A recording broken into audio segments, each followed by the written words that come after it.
I want to introduce our guest, David DeJong, who is the director of the Pima Maricopa Irrigation Project on the Gila River Indian Reservation, and he's currently overseeing the construction and rehabilitation of the old Florence-Casa Grande Project. David grew up in Mesa, Arizona. His academic work focuses on Indian water rights and agricultural history, but more broadly on Indian policy matters. He has published 7 books, including Stealing the Gila, The Pima Agricultural Economy and Water Deprivation, 1848 to 1921, on University of Arizona Press as well. His most recent publication is The Commissioners of Indian Affairs, the United States Indian Service and Making of Federal Indian Policy, 1824 to 2007.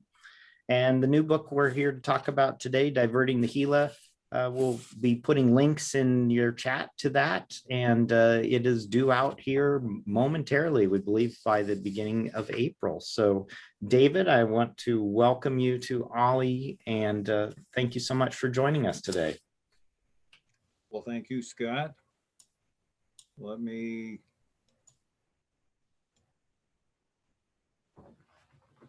Okay. Well, again, I appreciate the opportunity from the University of Arizona Press, and I am honored to be able to present a summary and review, excuse me, of Diverting the Gila, as Scott mentioned, Pima Indians and the Florence-Casa Grande Project, 1916 to 1928. As Scott has alluded to, this is the second in a series that I hope will eventually be a series of 5. I am currently working on the sequel now to Diverting the Gila, which is entitled Damming the Gila, the San Carlos Irrigation Project, and the Pima Indians. And then in the future, I look forward to researching a volume that I'm tentatively entitling Fighting for the Gila. And then the last volume I envision is Restoring the Gila, and that will be the story of partial restoration of the Gila River that's taking place today as part of the Pima Maricopa Irrigation Project and the Gila River Indian community. And as it suggests, there are portions of the river that are being restored. Well, let me jump right in. This is our roadmap today. I'm going to start with some prefatory comments, just a little background that are largely taken from Stealing the Gila. I'm going to talk a little bit about economic liberalism, which is the framework that I've used in both Stealing the Gila and now in Diverting the Gila. We'll then transition, talk a little bit about dissension in the valley. That valley is being very broadly described. It is dissension in the Florence-Casa Grande Valley, dissension between the Salt River Valley and the Florence-Casa Grande Valley, as well as dissension between the Upper Valley and the Lower Valley. Then I'm going to look at a definition of the problem as it was shaped largely by Arizona Congressman Carl Hayden. Then we'll look at the Florence-Casa Grande Project Act, look at what it actually was. We'll look at the north side improvements, south side improvements, and both of those improvements that were made are part of the modern project that I'm working on today. We are restoring or modernizing, I should say, all of the components that were part of the original Florence-Casa Grande project. Then I'll look at a final analysis, and then there'll be a quick epilogue, just kind of bringing things up to this present day. Perhaps all of you already are aware of where the Gila River Indian community is located, but if you're not, right smack in the middle of the map here, you see the modern day Gila River Indian community lying within the Aboriginal territory, which represented over 6 million acres of land that was once claimed by the Akimawatam, or the Pima people. In the late 18th and early 19th century, the Pimas were joined by another people group, a different culture, different language. They are known as the Pipash, or more commonly known as the Maricopa. And they began to confederate with the Pimas, and today the Gila River Indian community is home to the Pima and Maricopa, hence the Pima Maricopa Irrigation Project. Well, the Pimas were an extraordinary agricultural people. And again, this is largely taken from Stealing the Gila. But my thesis in Stealing the Gila was, in essence, that if they had not been deprived of their immemorial rights to the waters of the Gila River, the Pima would have continued a very highly successful adaptation to modern economics, starting with the Spaniards, influenced nominally by the Mexican era, but especially driven by the American era. The Pimas made some extraordinary adaptations to their economy, and had they not been deprived of their water, I argue they would have continued and remained on par with the national economy. Unfortunately, that does not happen, as we will see. On a number of these screens, you're going to see some quotes on the top. I'm not going to read these. I encourage you to do so. Let me just say that these are from 34 Pima elders who were interviewed in 1914. These were men, all of them were men, no Maricopas, no women, who had lived during the pinnacle of the Pima economic system and had gone through the depths of poverty and despair with the loss of water.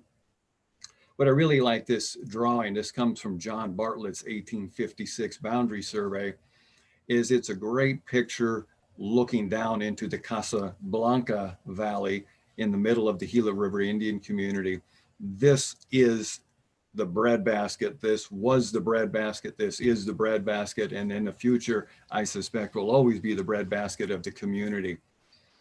But the community, the Pimas in particular, raised enormous amounts of food, as you will see.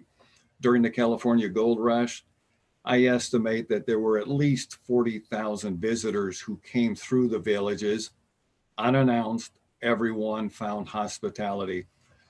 I've read many of the journals that the 49ers left behind, and they all speak very favorably of the Pimas as a moral people having values that were on par with what they refer to as Christian nations.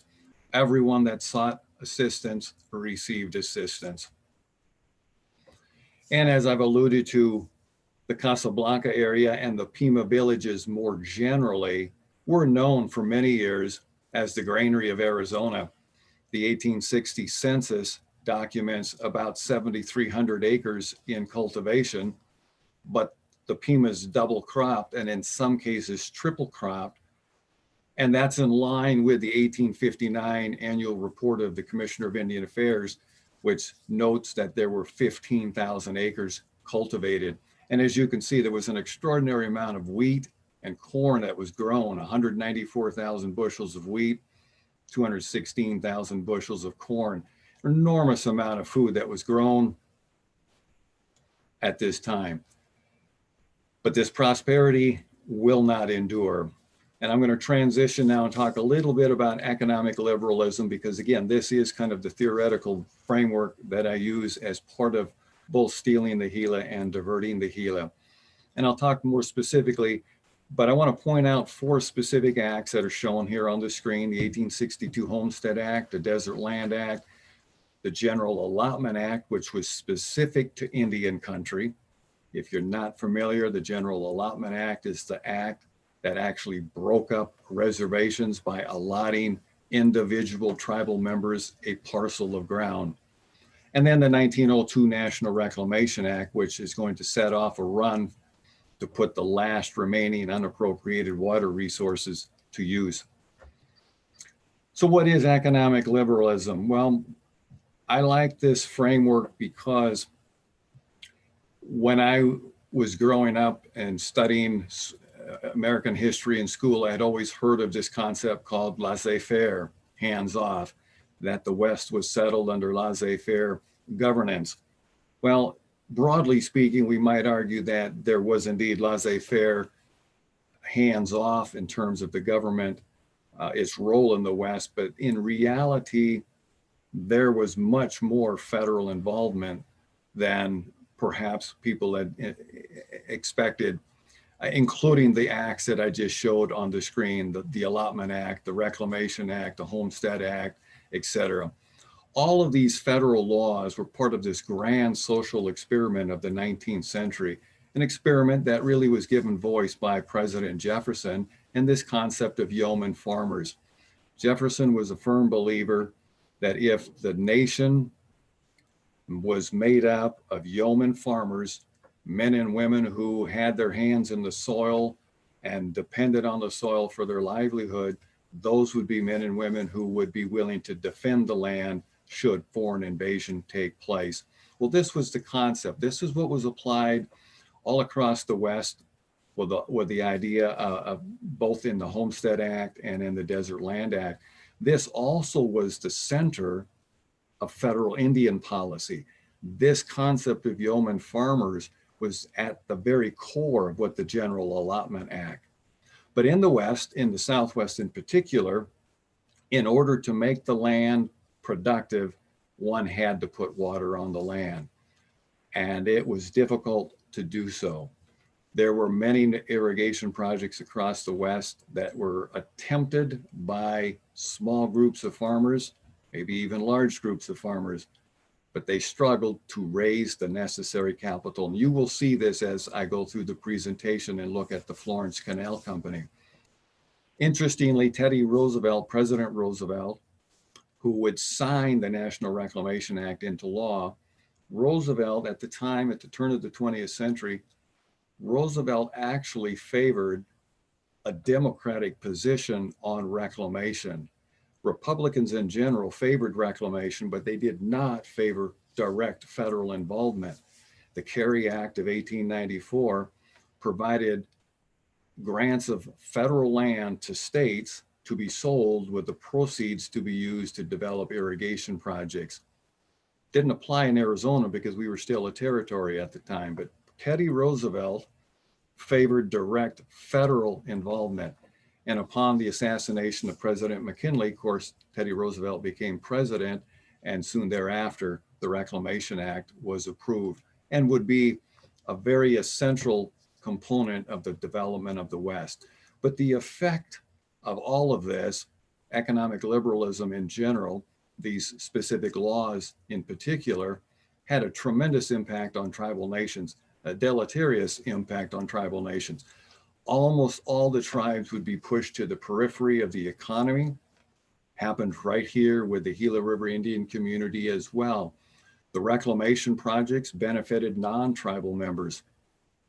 It had very little impact on tribal nations in the early 20th century, and not until the later 20th century did the Reclamation Act actually provide some benefit to tribes across the West.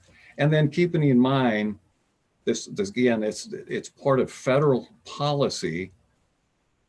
Part of this economic liberalism was the assumption that tribal people would be assimilated, and all the way up into the mid-1920s, the Bureau of Indian Affairs operated under the assumption that it would go out of business not later than the late 1920s. Of course, that never happened. But all of that needs to be understood when we look at the development of the Florence-Casa Grande Project. Well, Carl Hayden, who was Arizona's first member of the House of Representatives, in fact, he was the only member of the House of Representatives between 1912 and 1926 when he moved to the Senate. Carl Hayden is going to be right in the middle of defining the problem of Pima water deprivation. I briefly spoke on this in the first couple of slides in the preface, but we need to recognize that by the 1890s, the Pima and Maricopa people were living in abject poverty and starvation. In particular, the time period between 1899 and about 1906, these are the starving years, severe hardship. Well, Carl Hayden did not want the problem of Pima water deprivation to be one of upstream diversions. And as you see from the quote on the screen here, Carl Hayden was convinced that it was environmental changes that led to water deprivation on Gila River, not upstream diversions. Now, Was there water deprivation? I'm sorry, were there environmental impacts to diverting the water upstream? Absolutely. We know by the 1870s, most of the beaver are no longer in the river. Beavers, of course, built dams, provided a means of slowing the water, which kept erosion checked. There was deforestation that began in the latter 19th century in eastern Arizona that allowed snow runoff and rain runoff to very rapidly enter the river, carry a large amount of sediment, and the river began to in-size and had a significant impact, such that by the turn of the 20th century, the traditional Pima irrigation system could no longer, generally speaking, could no longer divert water off the river, even if there had been water in the river, because the river was continually being lowered. Carl Hayden recognized that the Pima provided the moral agency for a federal project in the Florence-Casa Grande Valley, and he was a master at defining that problem. Well, let me just show, for perspective, if you look on the left of the screen here, and this is not to scale, but if you look on the left of the screen, you can see here's the Gila River Indian community, and this is the Florence Valley. These were canals that were constructed, and there were almost 24 of them that were constructed between 1865 and 1910, diverting water before it made it to the Gila River Indian community. And if you look at the bottom of the screen here, you can see the number of acres that were cultivated on any given 5-year increment. And I did it in 5-year increments just so we could see a general trend. And we start out with a little over 220 acres in 1865. And by 1900, there's almost 12,000 acres being farmed just in the Florence Valley.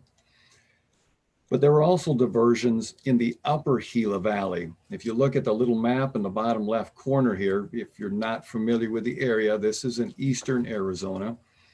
And these canals here, these are only in the Safford-Solomon Valley. And as you see from the notes here, the Duncan Valley had about 2,500 acres, Safford Valley over 18,000 acres, San Carlos Apache, which was just downstream of these diversions, about 1,250 acres. And then the San Pedro River Valley, which is the San Pedro River being a tributary of the Gila, had about 2,700 acres. So all told, there's over 25,000 acres in the upper valleys being irrigated with waters out of the Gila River, in addition to those lands in the Florence Valley. And again, here's just this is taken out of a table taken out of the book, showing the number of acres. And as you see here in 1910, there were almost 25,000 acres that were in, again, this is just Safford-Solomonville. This does not include the Duncan or Verdon valleys or the San Pedro River valleys. Point being, there are large-scale diversions of water taking place above the Gila River Indian community. Well, the effect, as you might imagine, was pretty significant. What you see here is the modern-day boundary of the Gila River Indian community, and in the middle, this double parallelogram, that's the 1859 reservation of 64,000 acres. And it was intended to protect most of the Pima agricultural lands.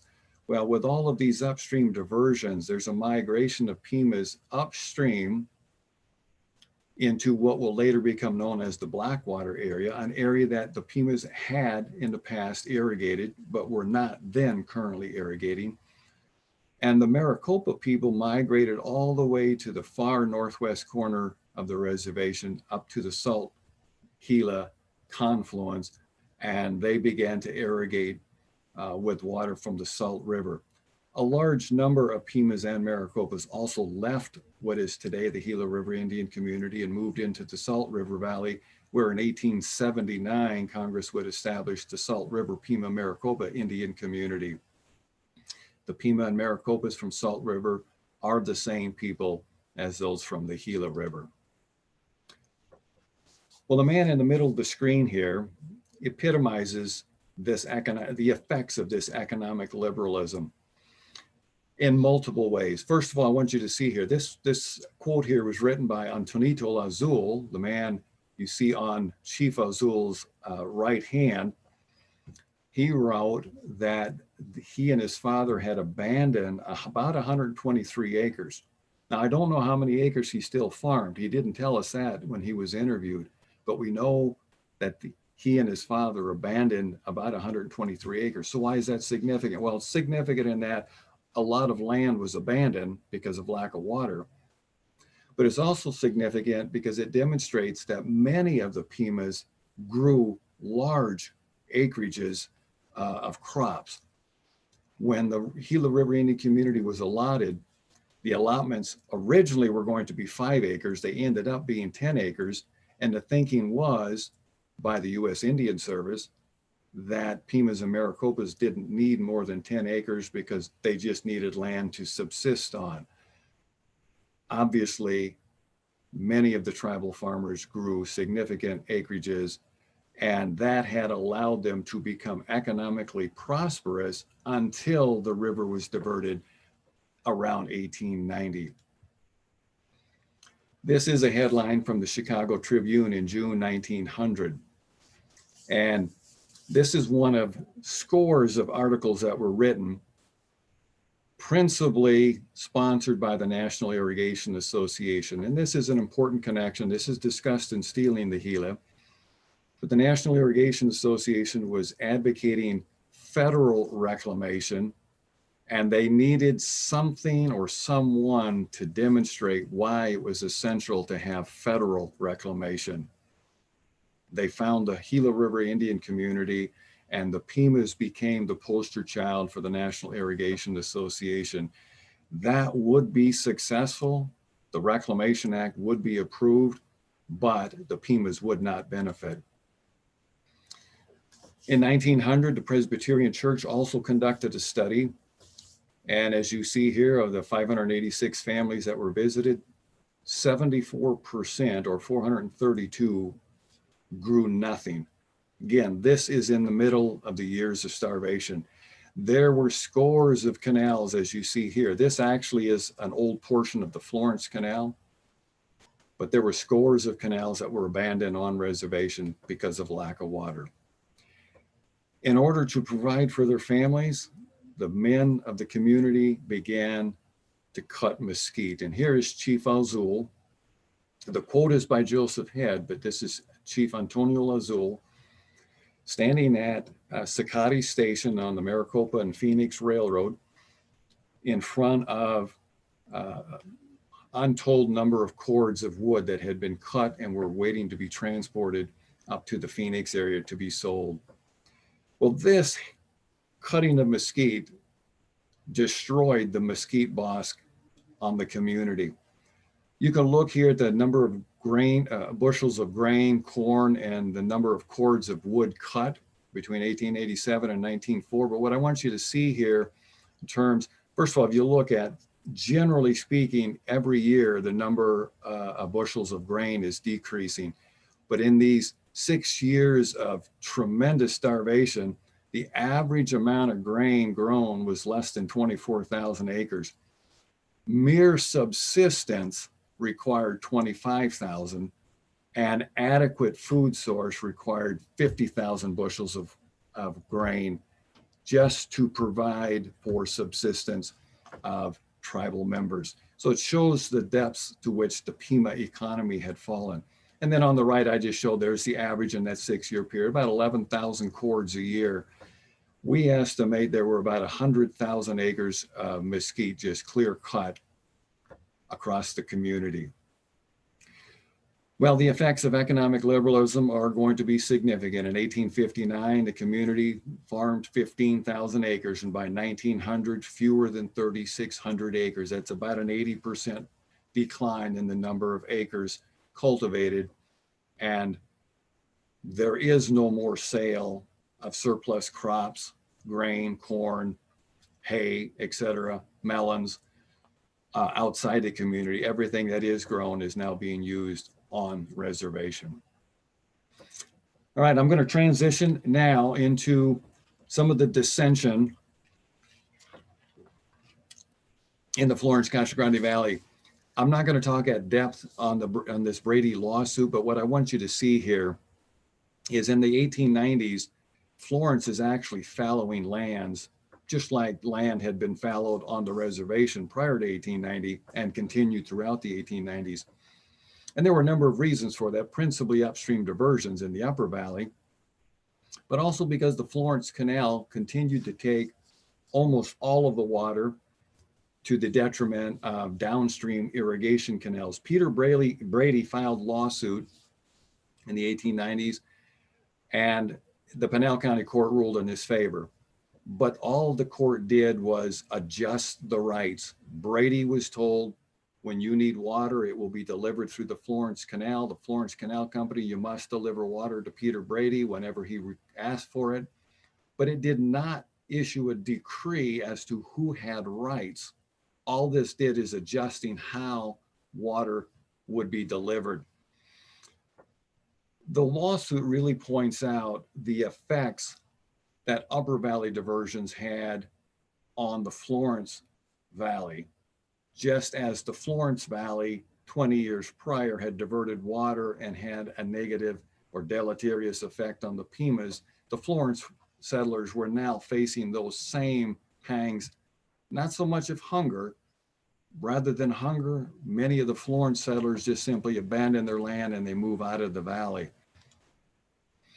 Well, the Florence Canal Company will go bankrupt about 12 or 13 times in its first 30 years before it would be purchased by the United States.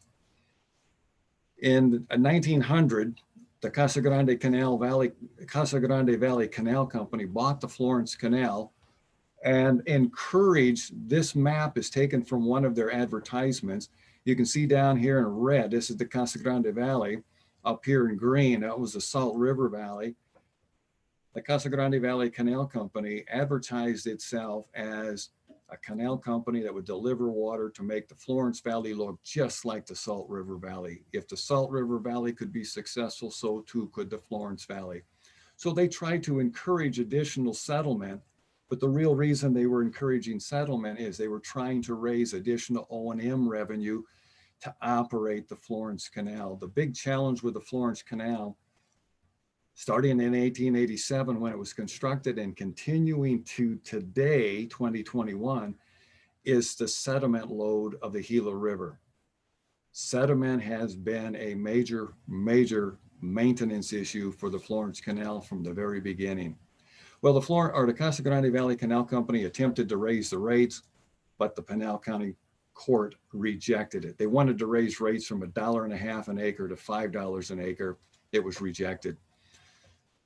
So the Casa Grande Valley Canal Company went into foreclosure. It was bought by two brothers from Chicago, the Taft brothers, who immediately turned around and attempted to sell the Florence Canal. And if you can see my mouse, the Florence Canal is running right here, coming off the Gila River down to Picacho Reservoir. Then it extended into Casa Grande, right where Interstate 8 and Interstate 10 are today. Well, the Taft brothers tried to sell it to the United States for about $120,000, with the caveat that the United States would have to continue delivering water to their lands, and that the United States then could buy an easement and deliver water to the Gila River Indian community. They argued this would be the only way the United States could get water to the Pimas. The United States rejected it. Well, on the community, as you might expect, with what the situation I've just described, is the Pimas were on the brink of social and economic collapse. Scores of Pima farms are abandoned. In fact, well over 1/3 of all agricultural land is gone out of production, and the Pimas are facing very difficult times. Social disorder with the introduction of alcohol, prostitution. In 1900, Chief Antonio Lazul publicly declared he could no longer control his people because of what had happened with the loss of the economy. Well, as I mentioned, with the National Irrigation Association lobbying Congress for a federal Reclamation Act, by 1901, it was pretty obvious that there was going to be a federal Reclamation Act, but now the question was, where would the first dam go?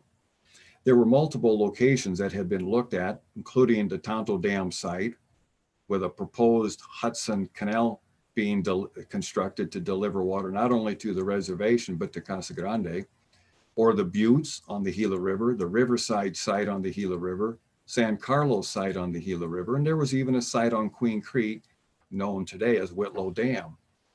Well, everybody assumed the first project would be on the Gila River for the benefit of the Pimas.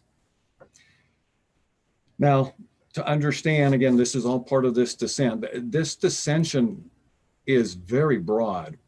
There's dissension between the Salt River Valley and the Florence-Casa Grande Valley. Salt River Valley Water Users Association had been organized very early and had a very strong lobby. Growers in the Salt River Valley were prepared to mortgage their land. They raised revenue to hire lobbyists to fight on their behalf. Florence-Casa Grande Valley was completely opposite. It was disorganized and deeply divided.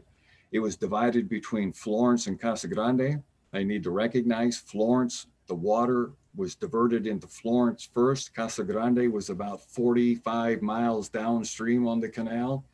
So there was great distrust between the two farming communities. There was dissension between neighboring growers. There was dissension between the growers, whether it be Florence, Casa Grande, and the Pimas. And there was dissension between the Upper Gila Valleys, who continued to divert water to the detriment of both the Pimas and the Florence-Casa Grande Valley. As we will see, the Florence-Casa Grande Valley is going to take several decades before it will organize and be in a position to lobby Congress effectively. In general, when we look at Florence and Casa Grande, and I don't want to spend a lot of time on this slide, but I want you to recognize Florence was largely controlled by speculators. There was a Michigan businessman by the name of Charles Sly, who had 7,000 acres in the Florence Valley. Florence also had the senior non-tribal water rights. Florence had been settled about 14 years before Casa Grande. So the water rights, again, non-tribal water rights, tended to favor Florence growers over Casa Grande growers. Casa Grande growers were smaller, not that there weren't speculators, there were. Epis Randolph, an executive with the Southern Pacific Railroad, owned 10,000 acres in the Florence-Casa Grande Valley. And in general, the Casa Grande growers, they had junior rights to those of the Florence Valley. And because they were at the bottom of the system, and this is important as you're going to see here shortly, being at the bottom of the system, they were at the mercy of Florence to get any water at all. Finally, the National Reclamation Act is approved in 1902. This provided federal subsidies for irrigation projects, federal reclamation projects. Now, what this would do is it's going to encourage speculation. Initially, when the Reclamation Act was approved in 1902, it was only to benefit public lands. That meant initially the Salt River Valley was excluded from any of the provisions of the Reclamation Act. And in fact, the Salt River Valley was opposed to the Reclamation Act initially. Until it was approved, then the Salt River Valley began to lobby Congress to change the law to allow privately owned lands to come under the act. And once that happened, the Salt River Project then advocates for the first federal reclamation project. Well, this sets off a fight for the last available water, not just here in Arizona, but across the West. The last remaining lands, many of them marginally agricultural lands, people are going to fight to put water on those lands. They are required to do so under the Desert Land Act. Before you could prove up your patent, you had to demonstrate that you could irrigate and that you had a right to put water on the land. All of this is coming at the expense of downstream growers. And that, of course, means the Gila River Indian community. Well, in 1903, the Casa Grande Valley Water Users Association is organized, but primarily for one purpose, and that is to fight the Salt River Valley Water Users Association, whom they accused of graft. They accused of unlawful activities or immoral activities for advocating and seeking that first federal reclamation project. In fact, interestingly enough, the Casa Grande Valley Water Users Association even offers to pay for all of the water, whatever the cost of the water to the Pima is, they're willing to pay it if Congress will select the Gila River Valley as the first federal reclamation project. At any rate, before I leave the dissension, I want to talk briefly about a series of irrigation projects that are constructed on reservation. In 1908, the National Reclamation, or the Reclamation Service, I should say, began a series of projects on reservation that were tied to allotment of the land. Lack of time, I'm not going to go into allotment of Gila River, but I want you to recognize the Reclamation Service constructed this first canal. This is the Santan Canal in the middle of the community, canal that is still in service, but this will be the only canal the Reclamation Service will construct, for the reason that the Indian Service will create its own irrigation service in 1908, and from this point on, they will construct. But I want to just show you briefly here. This is the Sacratone Project. This was designed to irrigate 10,000 acres in the Santan area. Despite the fact it's called Sacatone, it really benefits Santan. All of this headworks and canal was constructed by the Bureau of Reclamation. The U.S. Indian Service constructed the Little Gila Project. This is on the east end of the community. This is the Big Gila River, and these gates you see here, that's the inlet of the Little Gila River. And yes, there used to be a parallel Little Gila River that paralleled the Big Gila River. This was constructed in 1914 and washed out in 1915, never to be rebuilt. That would have irrigated lands in the Blackwater area. The agency project was designed to irrigate about 800 acres right here in Sacatone, where I'm located, through a series of wells. This is a little building you see here in the center of the screen, was a groundwater well that irrigated the lands. The Casablanca Project began in 1914. This was the largest project ever attempted on the reservation until the Pima Maricopa Irrigation Project. This project was designed to irrigate 35,000 acres. The Blackwater Project, this was to irrigate land. By the way, this little stream you see here, this is the Little Gila River in 1914. This is Blackwater Flume. It carried water diverted into the Little Gila River, over the Little Gila River into what was called, and still is called, the Blackwater Island lands. And this was designed to irrigate about 2,000 acres in the Blackwater area. All of these projects were designed to demonstrate water and land had were connected here on the community. The Bureau of Indian Affairs was doing all it could to try to demonstrate that the Pimas had rights to prior appropriation.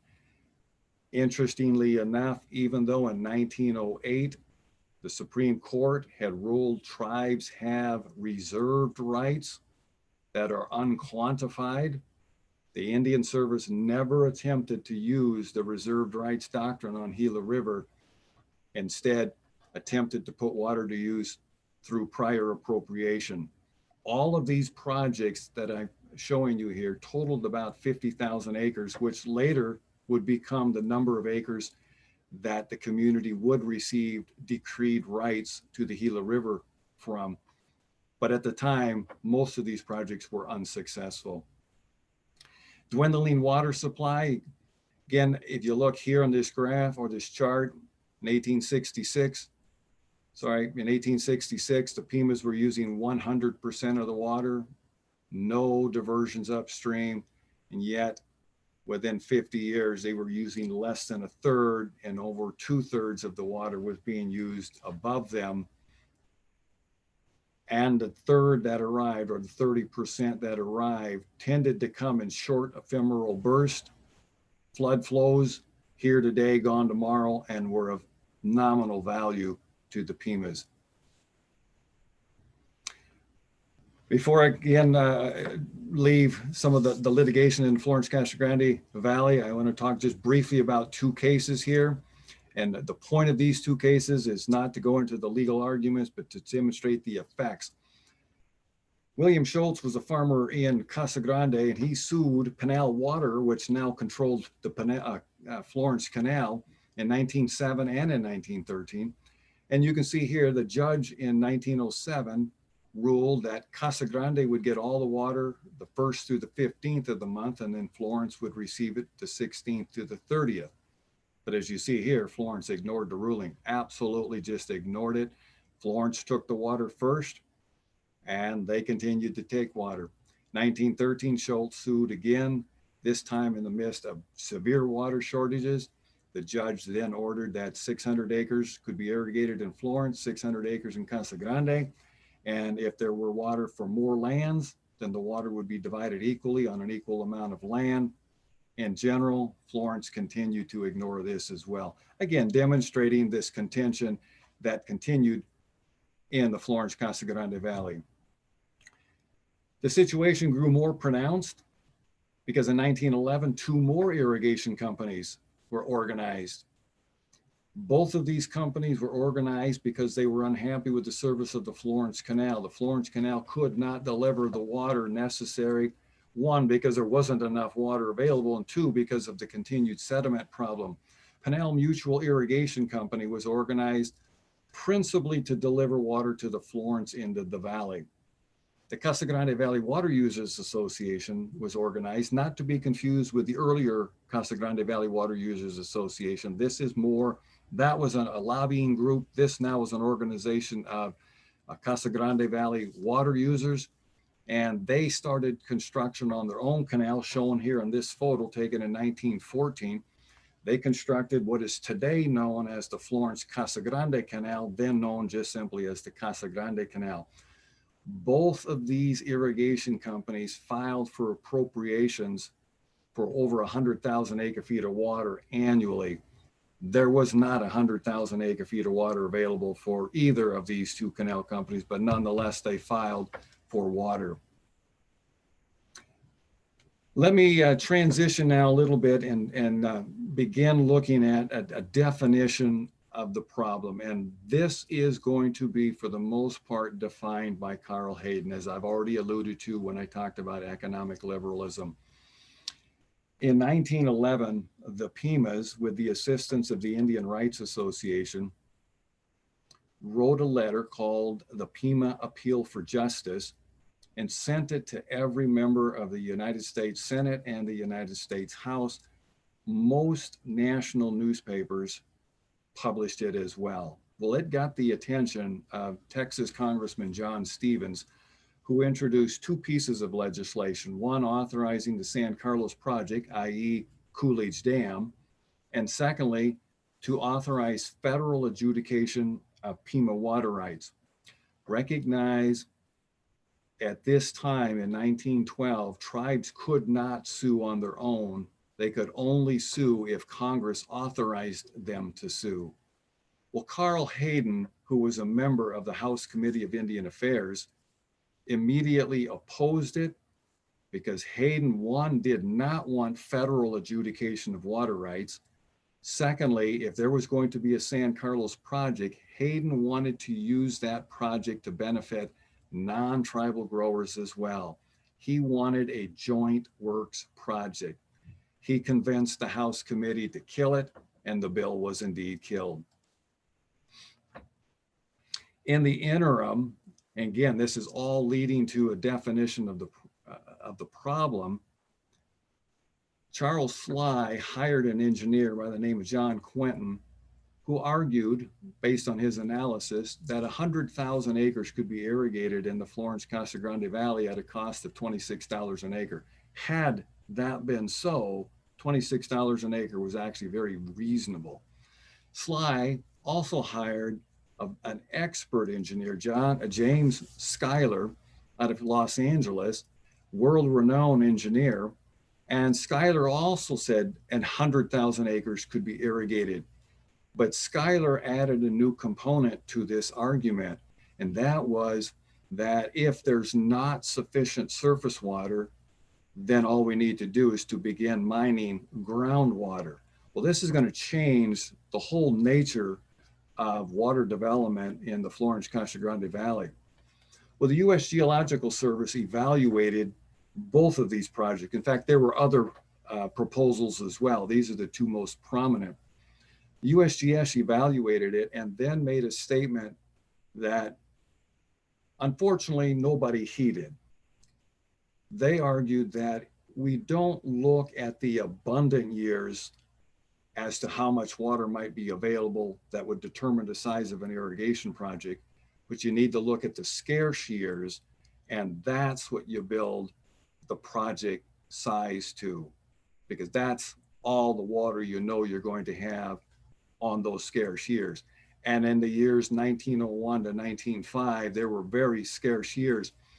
Engineer F.E. Herman argued a maximum of 24,000 acres should be developed in the Florence-Casa Grande Valley, including the Gila River Indian community.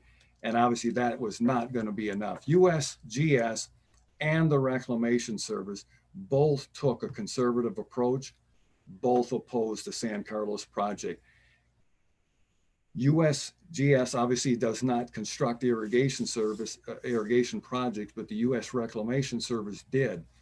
The project that will be developed on the Gila River will not be a Reclamation Service project. It will end up being a US Indian Service project, in part because of the position the Reclamation Service had taken, and in part by the way the appropriations would come down, and we'll talk about that more here in a moment. Well, by 1914, keep in mind, Canal Mutual Irrigation and the Casa Grande Valley Water Users Association now are planning to construct their own canal, and Casa Grande has already begun construction. The Justice Department finally assigned an attorney to work with Gila River to look at protecting Pima water. And he took, this is a man, his name is John Truesdale. He will remain involved in Gila River water rights all the way into the 1930s. But John Truesdale takes the position that the only way to protect Pima water is to show that there's been damage done by upstream diversions. But to show that, we have to demonstrate, John Truesdale said, that the Pimas could actually use the water. Well, I mentioned earlier that the traditional Pima irrigation system was pretty much obsolete by the turn of the century because of the change, the geomorphology of the Gila River. Well, Truesdale said we need to demonstrate what was irrigated in the past, what could be irrigated today. Then we can show that there's damage been done, and we can argue in court. Well, Hayden saw an opportunity here.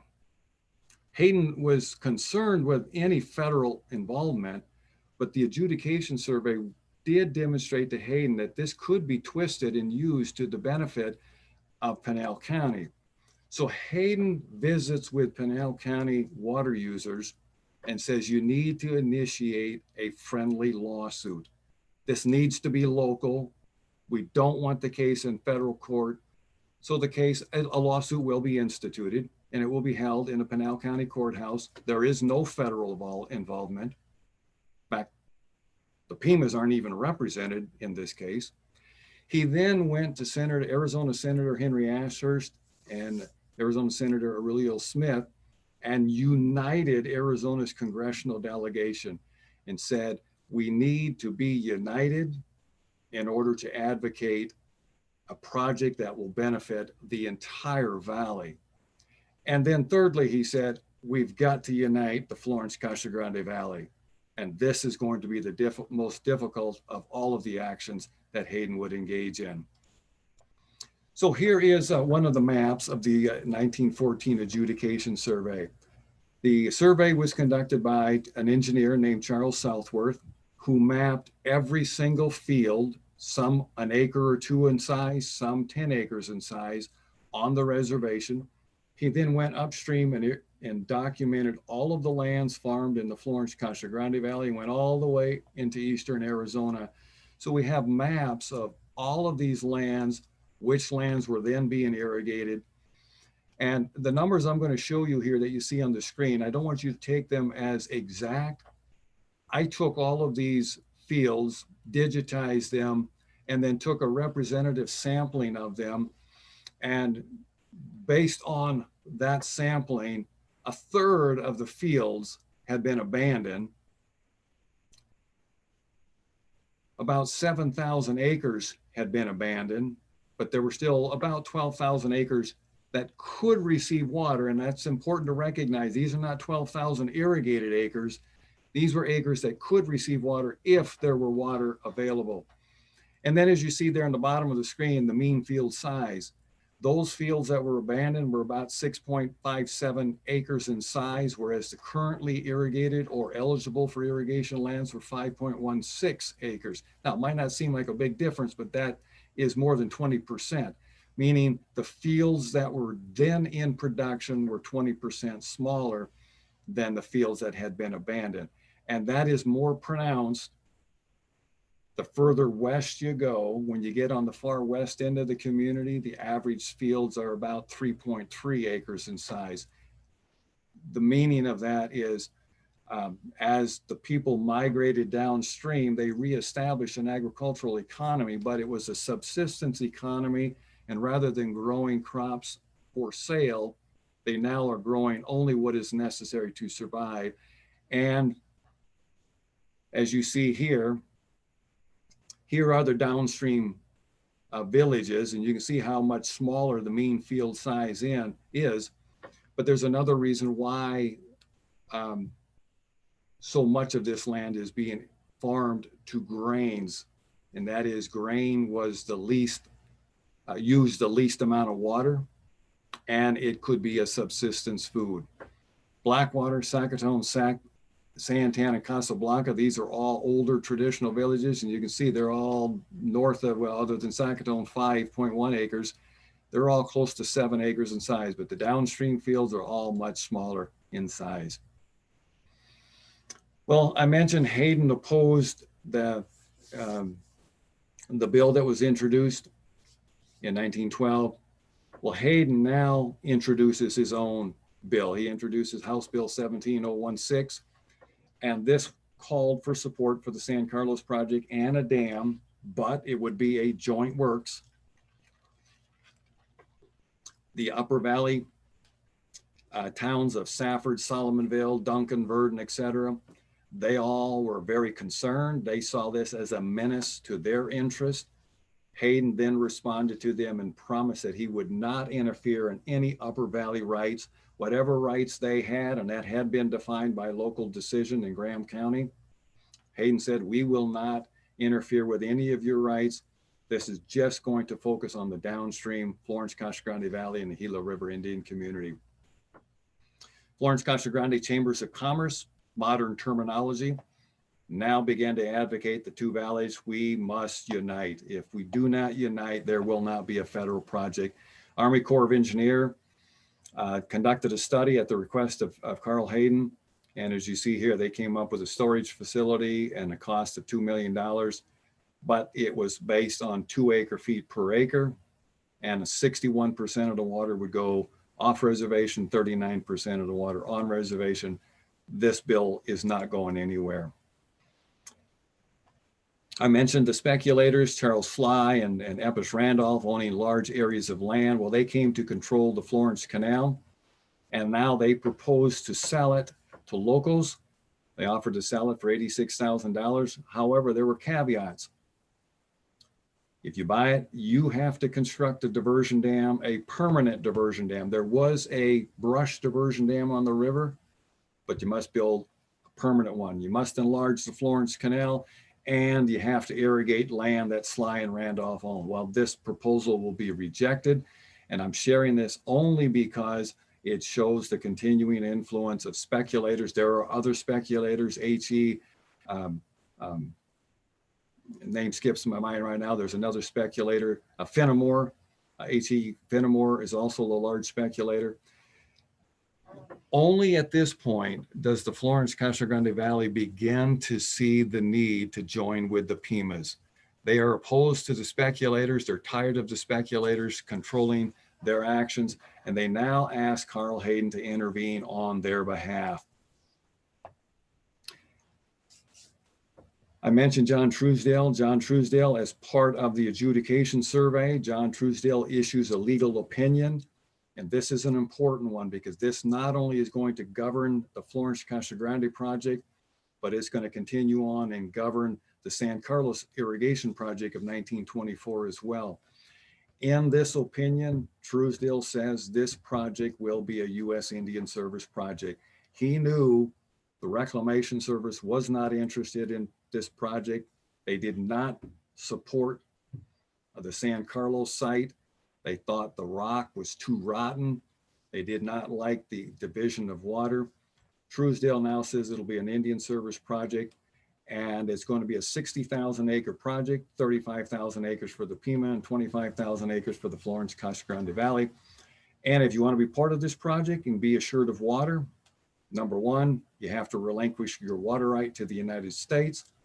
And then secondly, and unfortunately, Truesdale did not argue that litigation was necessary. He believed a landowner agreement with all the off-reservation growers could settle the water issue, the water rights dispute. This is unfortunate because this will continue the problem of the fight and division between the Gila River Indian community and the Florence-Casa Grande Valley. Well, I mentioned that Carl Hayden encouraged local litigation. That was filed in 1914, Loeb versus Avenante. The U.S. Justice Department did not intervene. Judge Lockwood opened up hearings in 1914, but the Pimas are not present. And 2 years later, Lockwood issues the first decree in Canal County. There are 11,039 acres of decreed land with priority rights. None of that is on the reservation. In 1917, he adds another 3,394 acres. And these lands now had priority rights to all of the flood and unregulated flows of the Gila River. And at the end, when he issues his ruling, he encouraged the Florence-Casa Grande Valley to pull in one direction. Unification, unification, unification. It was a difficult process. All right, I'm going to transition into the Florence-Casa Grande Project. The adjudication survey is done. The adjudication survey showed Congress how much land could be irrigated on Gila River. Truesdale had issued his opinion. Congress now begins debate on the Florence-Casa Grande project. Eastern politicians tend to support the project if it was only a Pima project. Western politicians, unfortunately, always resisted Indian projects, so there was a lot of opposition in the West to any kind of a project, especially if it were not an Indian Service project. Had this project gone through the reclamation committees of Congress, it would never have been approved. But nonetheless, Congress began debate on it. And as I've alluded to several times, the Indian Service did not employ the reserved rights doctrine. Now, in their defense, the reserved rights doctrine wasn't established until 1908. We're now in 1916, so the reserved rights doctrine is only 8 years old. However, the Indian Service, Truesdale in particular, should have advocated utilization of it.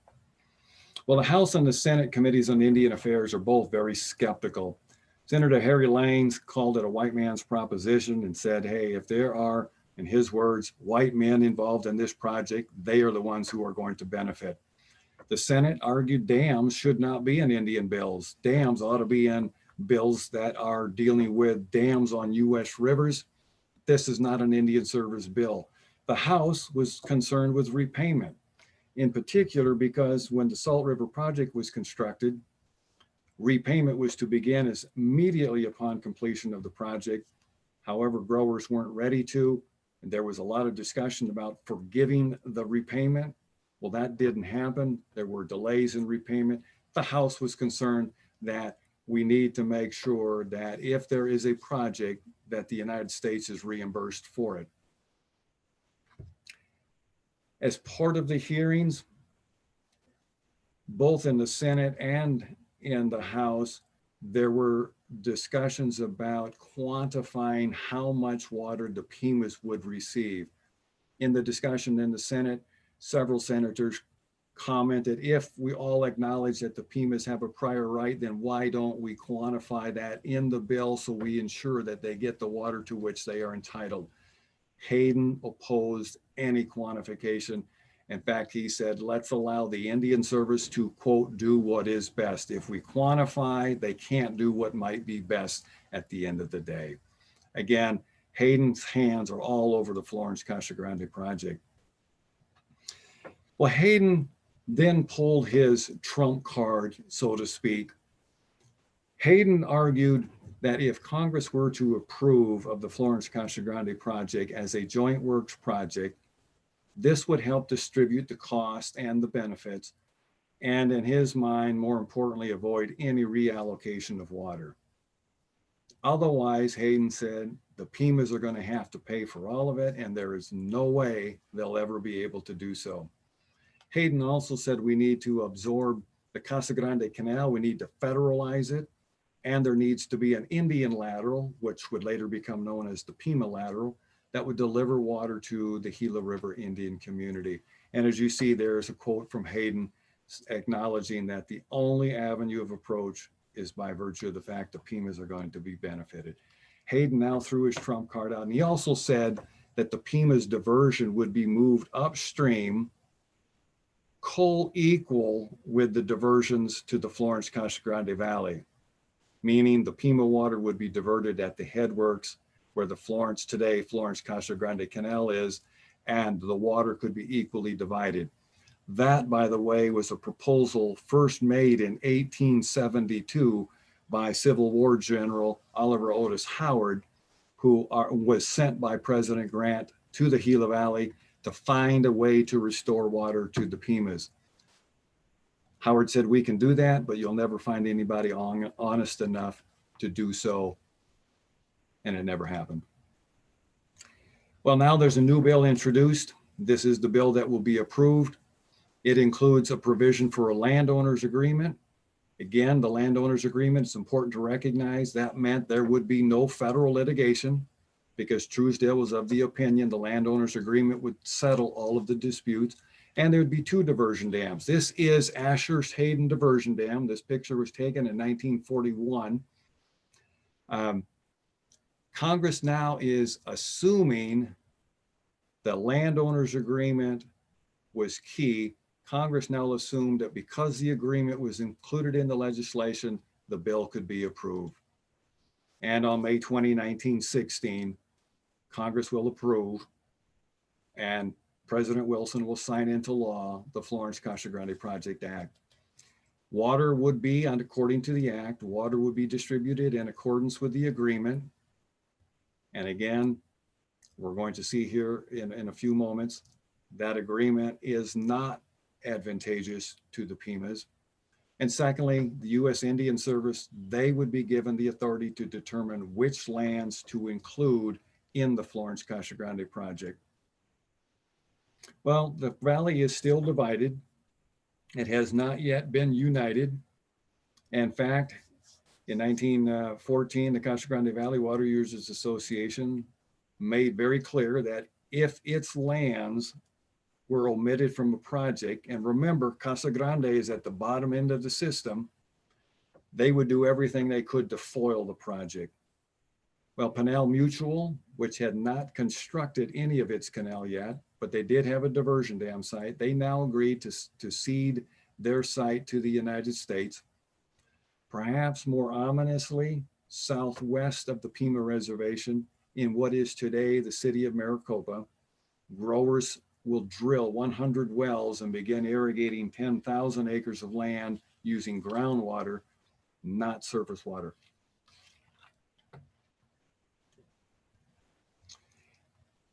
In March 1917, about less than a year after the bill is approved, the Indian Service calls a meeting in Phoenix. It becomes known as the Phoenix Agreement or the Bureau's Ultimatum. The United States attended, Charles Sly, the speculator attended, the water users were there, represented by William Schultz and attorney John Campbell. San Carlos Landowners Association, largely representing Florence landowners, but not all, and specifically represented by Elmer Coker, attended the meeting, but there were no Pimas there. And it's not really important, although it is, but what was proposed and what was negotiated. What didn't change is these A acres for the Pima, 20,000 A acres that was proposed, and the Indian Service, to its credit, did not bend. The Pimas also received 15,000 acres of B lands. That did not change at the end, but how the Casa Grande Valley received water was significantly changed. What was originally proposed was 5,000 acres would have an A right. These would be the highest priority. Then there would be 2,500 acres of B, and then 17,000 plus acres would be C lands, meaning only if there's water would those lands get irrigated. That was not acceptable to the Casa Grande Valley. And as you see over here on the right side, what was negotiated is now those original decreed lands, the Lockwood Decree lands, are A lands, and everything else is B lands. Half would be in Florence, half would be in Casa Grande. Now, this was called the Phoenix Agreement. This is not the final agreement. In fact, this will be rejected. There's more dissension in the valley. W.S. Prouty was the secretary for the Water Users Association, and he continued to argue on behalf of the Florence growers that the water should be split 50-50. In fact, he went on to state down here in this fifth bullet here, that in reality, the Pimas really only need 5,000 or 10,000 acres of land at most, because all they need is enough water to subsist. Well, Casa Grande Valley Water Users Association wanted to make sure its lands were included. They wanted lands that did not currently have water appropriations included. They wanted all lands within the proposed projects included. And to his credit, John Truesdale made the statement, unless the government gets what rights and claims the water users have, it's going to go ahead and build its own project. That's why it became known as the Bureau's ultimatum. Well, that's not the final agreement.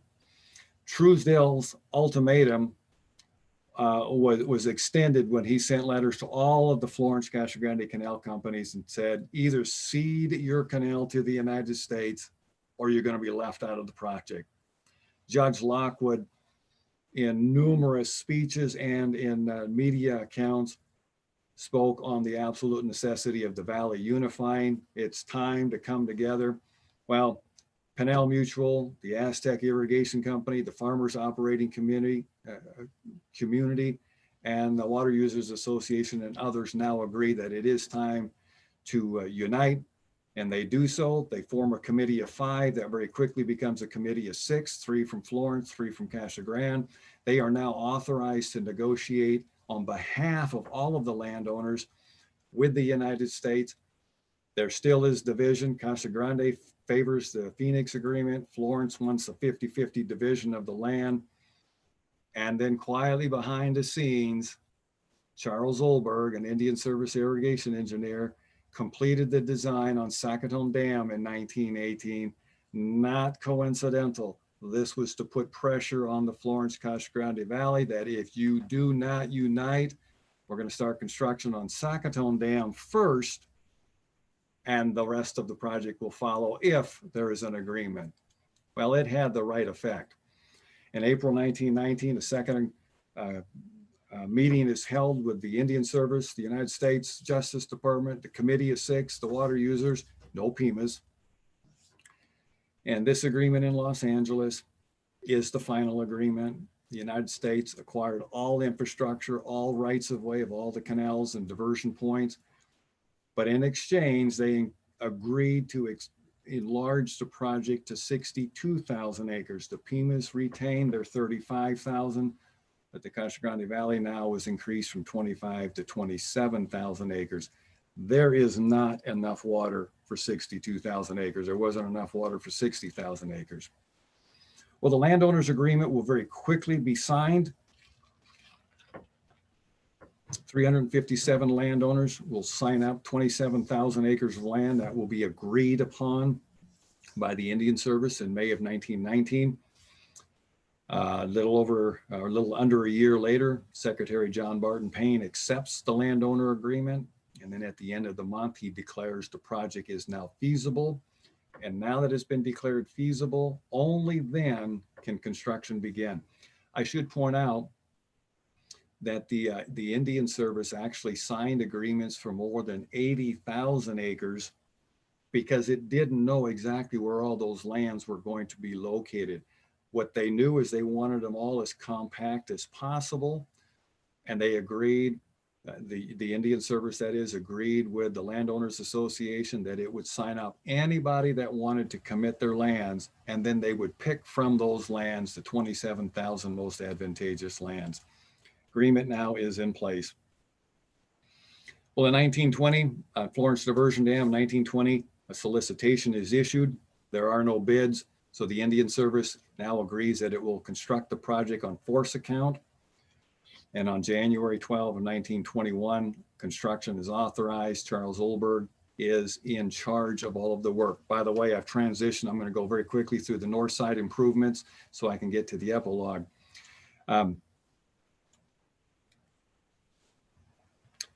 Planning construction, this is near the Florence Canal. This, what you see right here, this is the old Florence Canal heading cut through solid rock. The Florence Diversion Dam will be in East Indian Weir. They hired 600 men, and local media said this, the race was now on because the slab across the river had to be completed before the summer monsoon. First thing that went in, the Arizona Eastern Railroad that you see here across the river, a siding was put in, a camp. In essence, it was a small city complete with police department, fire department, a school, a hospital, a post office, and they began to hire laborers, and you can see the rate at which they were paid. Here's work beginning on clearing the area where the diversion dam will be constructed. Here, the equipment you see in the middle of the screen here, this was pile driving. It's run by a gas-powered engine to drive a series of 2x6s by 20 nailed together and then pounded into the ground. In essence, this held the slab in place as the slab was being formed. The concrete was mixed 3/4 of a yard at a time, and these little dinkies, as they were called, with 3/4 of a yard, and I've got a couple more pictures that'll demonstrate this. But every 3 minutes, a little train with one cart went across the diversion dam and poured the concrete. Work on the slab began June 1, and they knew they had to have it done by July 1st, when the estimated date of arrival for the summer monsoons. There you can see the particulars on the apron. This is how they got concrete poured to all portions of the diversion dam, including the slab across the river. You could run, there were 2 trains that ran on each of these. There were 5 in total. One served as a backup should one be out of commission, and it was out of commission a lot. Again, a good portion of the slab has already been poured. You can see right here, this is where the drop will be, and eventually that's where the siphon for the north side canal will be constructed. Again, I mentioned 5 dinkies. You can see here, they just simply dumped a cart with a chute, and it went down to the point at which concrete was being poured on the slab. They ran 3 shifts, 24 hours, 7 days a week. And the slab was completed before July 1, that is, being completed on the 28th. As it was completed, Charles Olberg authorized an Independence Day celebration, all complete with a dance to be held out on the slab. Here's a photo that someone took of the activities of the day. The dance was never held, as late in the afternoon, a telegraph arrived that a flash flood was coming down the river. They quickly evacuated everything off the slab. While everything held, a second flood on August 1 washed all of the trestle and everything away, but the slab held.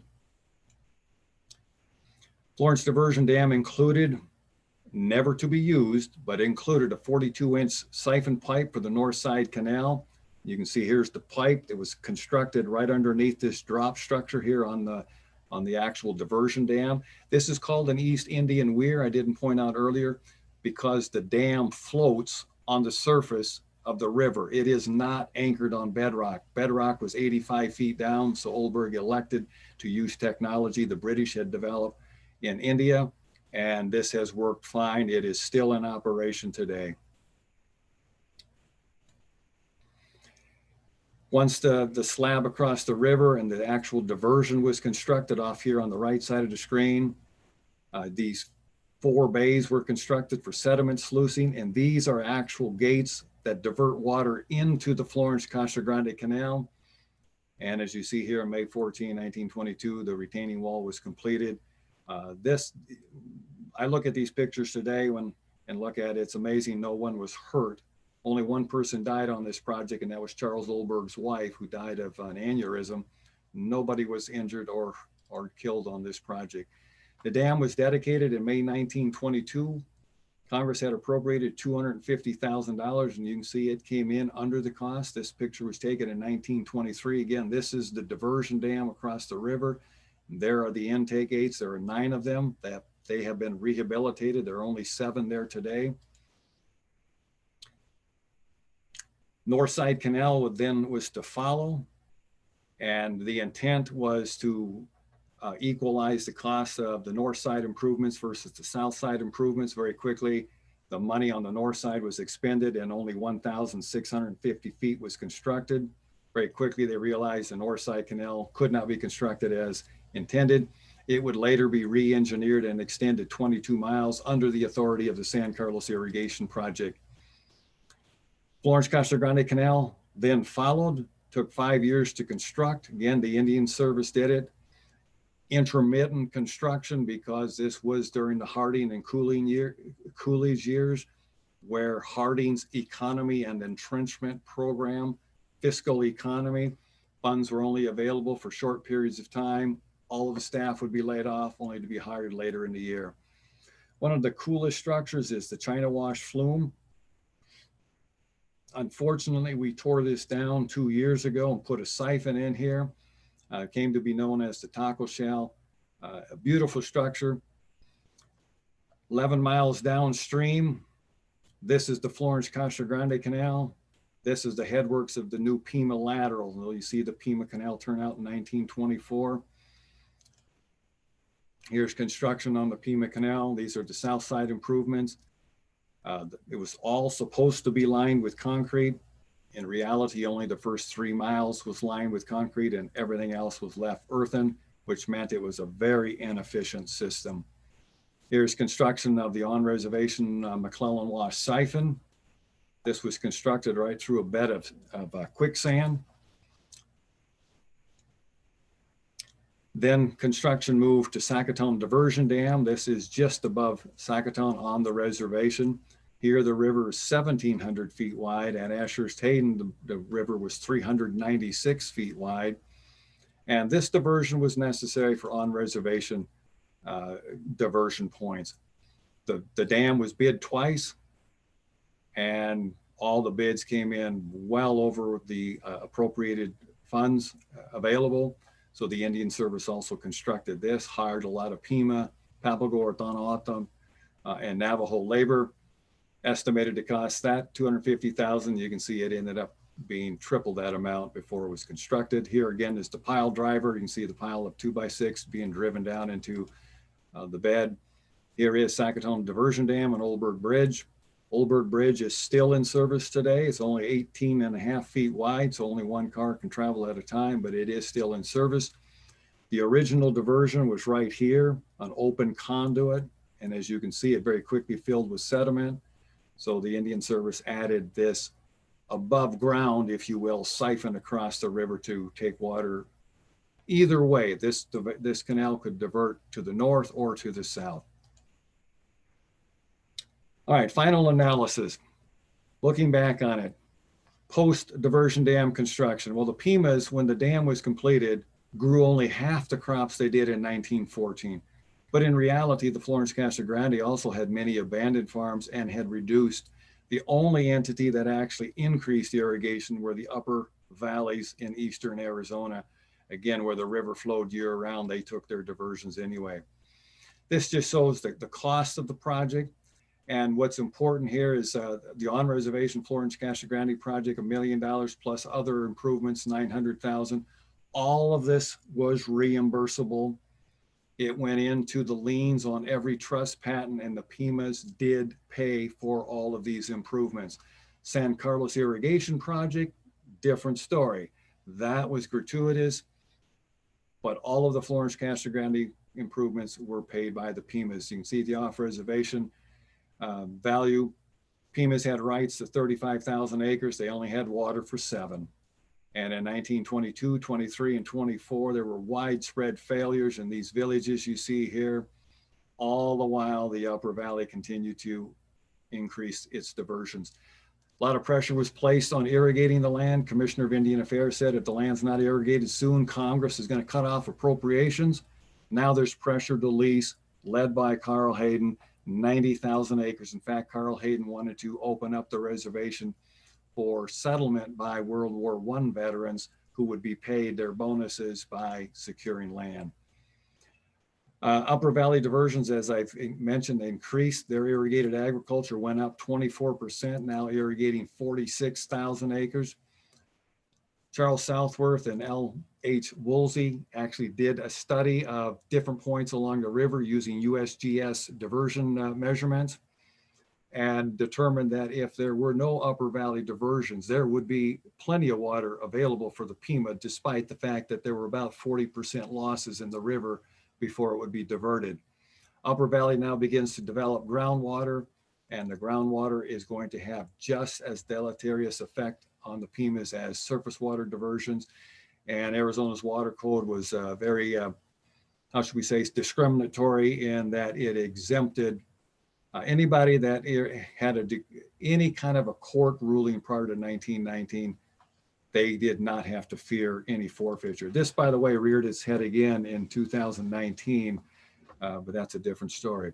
So the final analysis, the Florence-Casa Grande Project was not, it was far from successful, but it was an important step towards the San Carlos Project. Hayden was right in the middle of all of this. He did get a joint works project. He used the Pima's moral and legal rights and the political strength, weak as it may have been, of the Florence-Casa Grande Valley. But again, look here on this bottom, between 1910 and 1925, Upper Valley, 33,000 to 41,000. Florence-Casa Grande Valley is going to increase from about 18,000 up. Pimas actually lose acres because, again, they're at the bottom of the system. Well, in 1928, the Florence-Casa Grande Project is going to be merged into the San Carlos Project, and the non-tribal growers, even to this day, still retain a majority of the water. The Pimas have received an average of 46% versus 56% for non-tribal growers. And despite the fact that they should be, those percentages ought to be reversed. In part, the failure is because of an inherent federal conflict. Federal entry laws required settlers to put water on the land, and then they had to secure rights. The only water available was the same water the Pimas used. Reclamation Act, there was a race to put the last water to use. The iron triangles that I mentioned earlier, land and resource policy of the United States conflicted with Indian policy. In fact, all of the land and resource policy pretty much undid what Indian policy was trying to do. Federal Indian policy was premised on the idea of yeoman farming in Indian country, yet the land and resource policies of the United States largely deprived tribes of those rights. Epilogue very quickly, 1924, San Carlos Project will be authorized. 1935, there is a federal decree, and despite there is a federal decree, it was not favorable to the Pimas. 2004, the Arizona Water Settlements Act would be approved, and this would finally restore water sufficient to all of the Pima lands. In fact, the water total budget annually is 653,500 acre feet of water coming from 9 discrete different sources of water. And finally, the whole purpose of the Pima Maricopa Irrigation Project is to improve this, the old Pima Canal, into that. That's the modern Pima Canal. And that is the end. I know I went a little longer than anticipated, but if there are, do we have some time for questions yet, Scott? Sure we do. And thank you so much for that, David. And certainly amazing to think about the implications of all that, if this is just one part of the West and thinking about what all the implications across the West and the water that we've been having to sort out throughout history. So our first question is Gerald Rux. Gerald, if you'd like to unmute yourself and ask a question.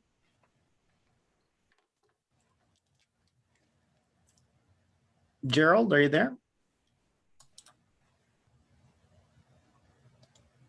He is not checking in, but he was kind of interested in how this applies today to stories about future water shortages and the like, I guess. Can you comment about that, where we stand with the water and our current state? Yes, a very good question. The community's annual water budget, as I mentioned, is 653,500 acre feet of water. 311,700 acre feet of that is CAP water. And there's about 128,000 acre feet of that water that is Indian priority water, which means it is the highest priority. Community has about 160 or 70,000 acre feet of non-Indian ag water. Those waters are junior rights, if you will. For instance, 2021, there is a shortage declaration. We're on a tier 0 shortage on the Colorado River this year. So the community is losing some of its non-Indian ag CAP water. In those years when surface water from the Central Arizona Project is not available, the community does have the right to pump additional groundwater. However, on a 10-year rolling average, the community cannot pump more than 173,800 acre feet a year. So over a 10-year period, that'd be 1,738,000 acre feet of groundwater. So as long as we stay within the 10-year rolling averages, the community can offset some of the lost CAP water by pumping additional groundwater. Now, the community does have some other very good, reliable sources of water, including water from the Salt River Project, Haggard Decree land. It's only 5,900 acre feet of water on the west end for the Maricopa tribe, 20,000 acre feet that the community takes from the Salt River Project in the middle of the reservation. That is available pretty much every year with some qualifiers if there's a shortage on the Salt River Project. And then the community has exchanged a fair amount of its CAP entitlement for reclaimed water from the city of Mesa and the city of Chandler. And whether there's a shortage or not, that reclaimed water is going to be available. We're using it now. In fact, we can't use all of it right now. We're trying to develop additional farmland to put more of that water to use because that water's coming 24/7, 365 days of the year. Great, thank you. Alan Dart, if you'd like to unmute yourself. I know you've had a few questions along the way, but if you want, go ahead. Yeah, a couple of questions. First of all, you mentioned that some water from the Gila was diverted into the San Pedro Valley. I was wondering where that diversion was taken off of the Gila and how far south up the valley did the irrigation works extend? Okay, either you misunderstood or maybe I misspoke. There was no water diverted from the Gila into the San Pedro. It was diverted on the San Pedro. And since the San Pedro is a tributary of the Gila, any diversions on the San Pedro River was a loss of water for the Gila River Indian community. Those diversions on the San Pedro took place generally around St. David, way down on the upper reaches of the San Pedro River, down near Benson, if you're not familiar with St. David, down by Benson in southeastern Arizona. But there was no water diverted out of the Gila into the San Pedro. It was diverted out of the San Pedro. Okay, thanks. And our next question is, let's see, Marilyn Guida. Marilyn, if you'd like to unmute yourself.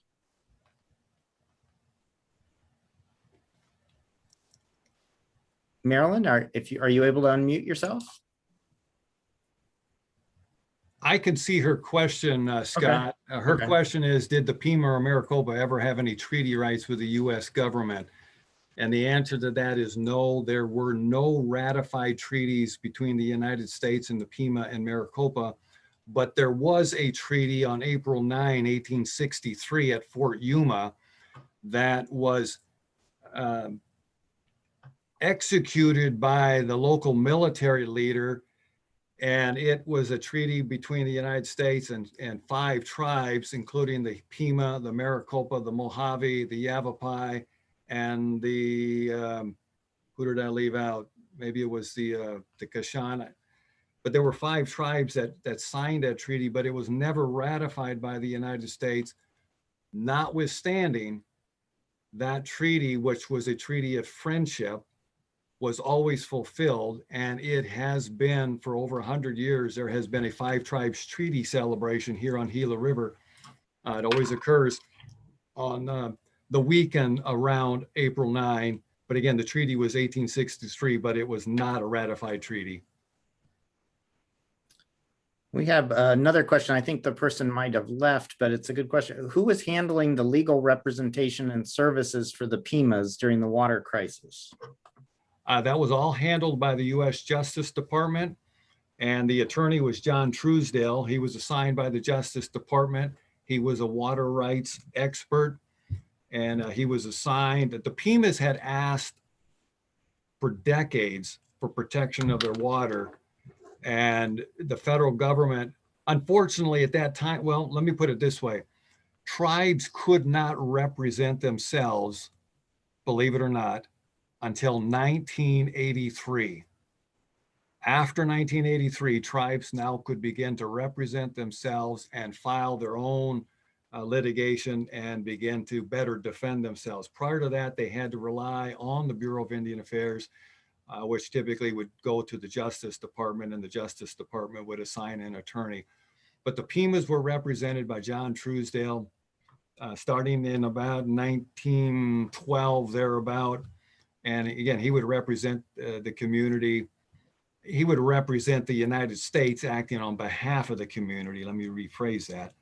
Until the early 1930s. And I think John Truesdale had his heart in the right place, because I think highly of John Truesdale. It's just unfortunate that he did not press forward with reserved rights. He did not think, because Gila River, that was why the adjudication survey was so important. Truesdale said, we can't demonstrate that the Pimas have been hurt, because even if there were water in the river, the Pimas can't use it.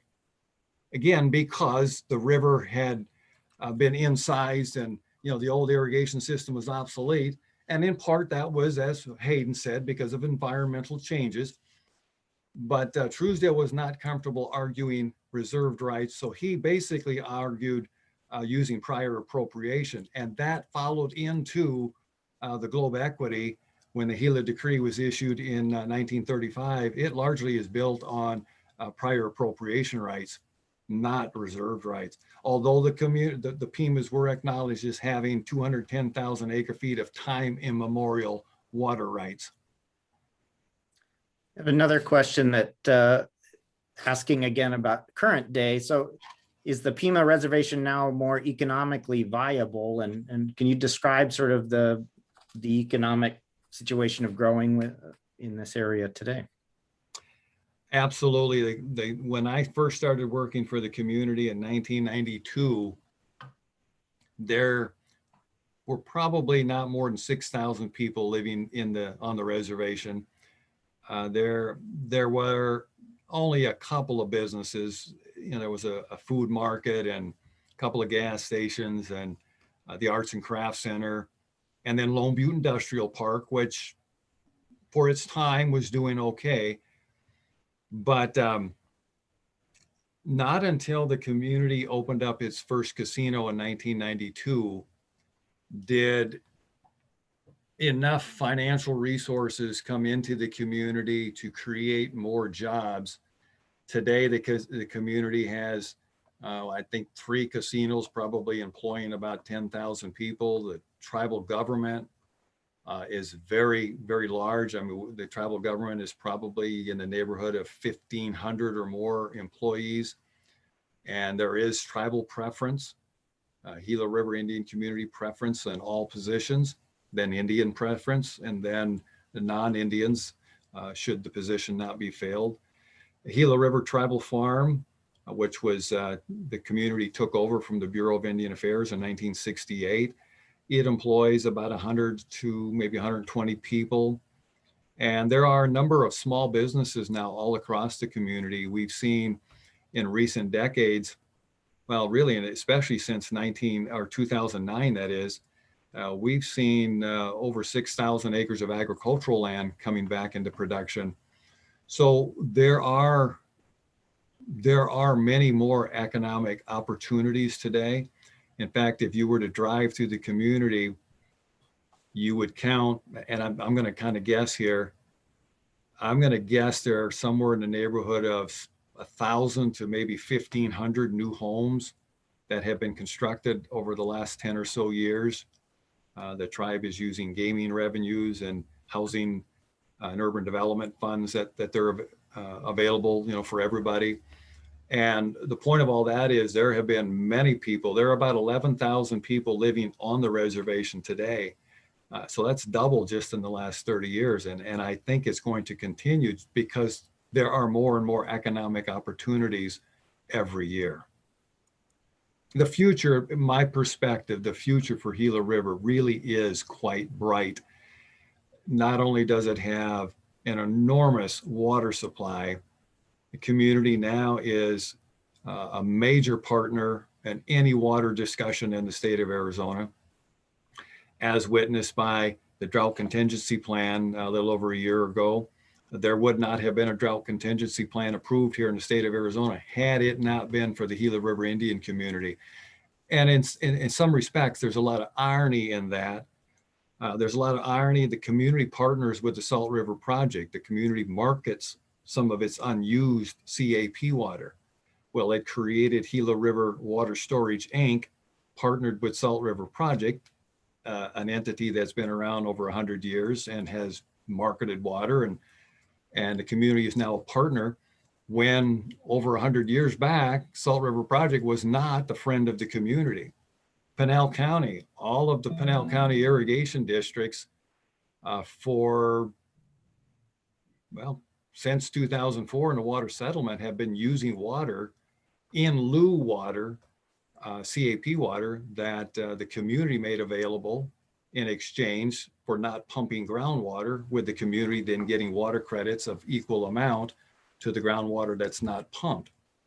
So all of Pinal County really has benefited by the community, and the community again employs a lot of people. It's a major political partner, and anything having to do with water, the community is going to be involved.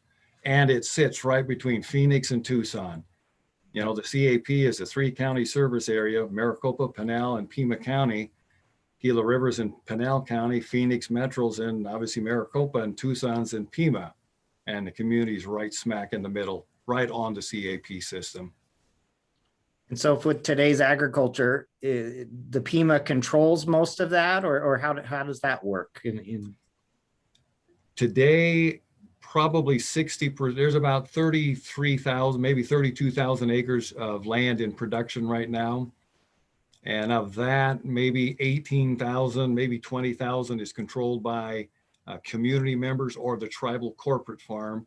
And then the balance of maybe whatever 12, 14,000 acres is leased to non-tribal growers. And those non-tribal growers, they tend to be larger.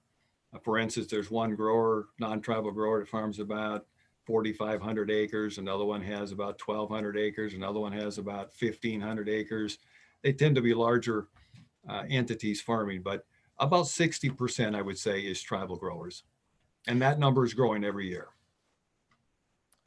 Well, wonderful. I really appreciate your presentation today, and very enlightening. And thank you for doing so much homework on such an interesting topic. I'm sure there's so much minutia in all of that you presented, and it's great that you've documented this in your books. And for everybody who's joined us, his newest book, Diverting the Gila, will be coming out hopefully here April 6th, it says on the website, but there's a great link there for UAPress where you can get the information for it. They're offering a 30% discount as well off of this title and all their catalog. And David, again, thank you so much for sharing your passion with us and for joining us today. And we thank you again. Before I go, Scott, I see somebody had a question. This is a short one. They said, Sure. I believe Florence Diversion Dam was later renamed Ashurst Hayden Diversion Dam. And I should have pointed that out. That is absolutely correct. At the dedication, the Florence Diversion Dam was named in honor of Senator Henry Ashurst and Representative Carl Hayden. So today it is known as Ashurst Hayden Diversion Dam. Great. All right. Well, thank you, Scott. Thank you. And thanks everybody for joining us, and have a great week at Ollie, and we'll see you back on Wednesday for our next session. So thank you again. And David, you're welcome back anytime. Very interesting stuff. Very good. Thank you all. All right. Take care. Bye-bye. Bye.